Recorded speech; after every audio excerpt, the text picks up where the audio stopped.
Okay, I think we're recording now again, and this is to talk about your field mission. Your mission in the field, your field mission, should you choose to accept it, is virtual.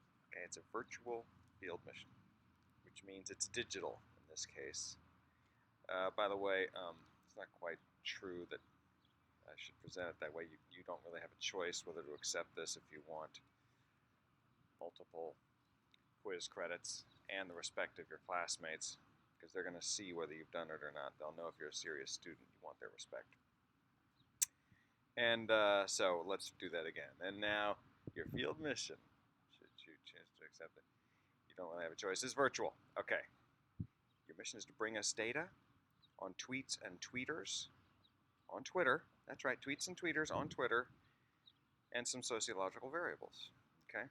Now, that's our mission. Okay. Here are your instructions, and I will email these out as well. You choose 5 different people to follow on Twitter who have enough followers to get at least 30 likes fairly often. Okay, so they should, it should be a decent amount of followers, but it can be a variety. 1,000 upwards followers, I would say. At least, right? So everybody got that, right? At least 1,000 followers, but and upwards. At least 2 of the 5 should be non-white, and try to mix gender a bit as well. Furthermore, every other characteristic that comes to mind, try to have them be as different as possible from each other. So age, occupation, etc. Okay, I'm going to yell at you here. In other words, do not have all 5 be entertainers, or all 5 be athletes, or politicians, or organizations, friends of yours, etc. Change it up.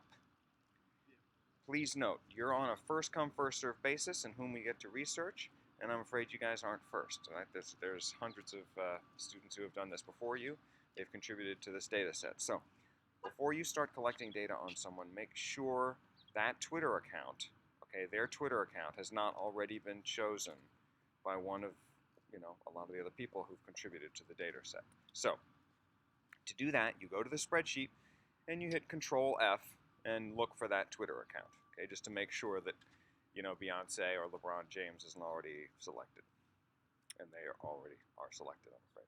For each of the 5 Twitter accounts you pick to research, you'll choose 5 different tweets. Okay, so that makes 20 all total that you'll be researching on 5 different, 5 per Twitter account. And you want to pick tweets that have at least 15 likes, and hopefully you'll get a variety from 15 likes to, thousands of likes.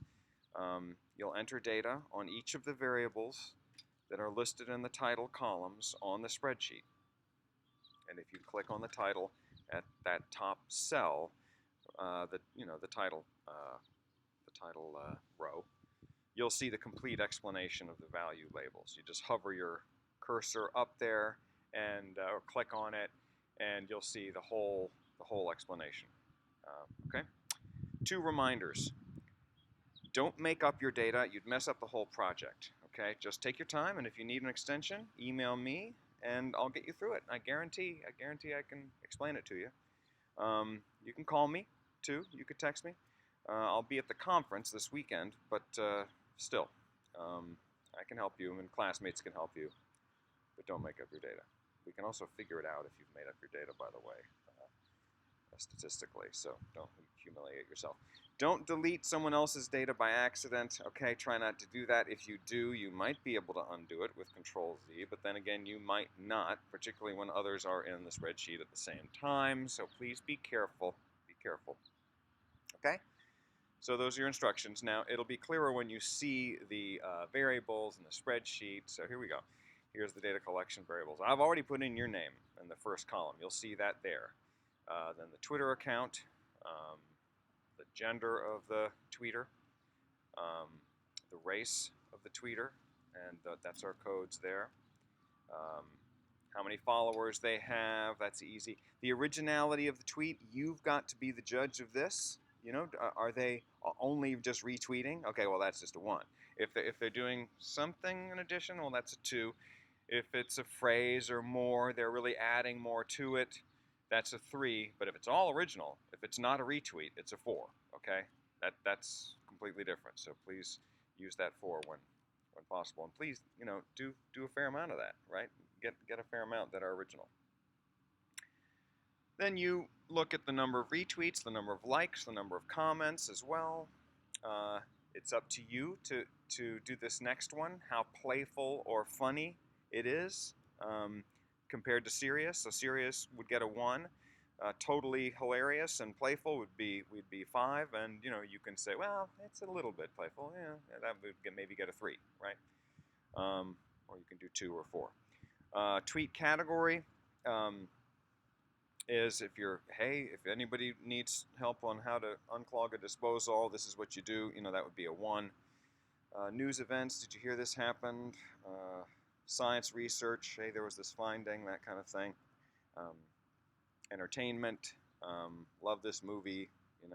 Self-expression is just, I feel this, I feel that. Did you ever think about this? Did you ever think about that? Political opinion is different from self-expression, right? So it's something political. It's something sort of about government or politics or policy, the world, in a political domain. And then 9 would just be other. You just don't know what it would be.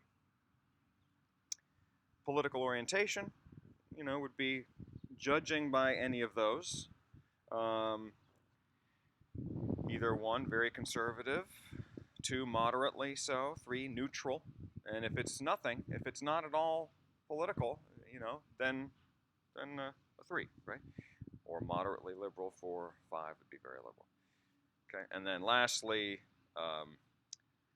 just throw in some of the tweet, at least maybe the first few, words of it even, just so we can go back and see it later and track it down if we need to. Okay, this is what it would look like when you're entering data. Okay, as many students have before you. That's a piece of the spreadsheet there. And some of you may know Soira. She participated in this, but she's a student on campus still. Look at the range of followers in the, the 4th or 5th column there that she has. So that the first 5 are from somebody who has 52, 5,020,210,000 followers, right? The next person has 800,000 followers, etc. If I'm counting that right. But you can see the variation that she gets there. Hopefully there's variation by gender and race and stuff like that, and the kinds of tweets that she's getting too. That's what we want. We want variation, guys. We want variation. Okay, so search for your name that you'd like to do, the Twitter handle. And when you're ready, start entering the data. Just make sure you're not overlapping with somebody else. Okay, good luck, everyone. Feel free to email me, text me, etc.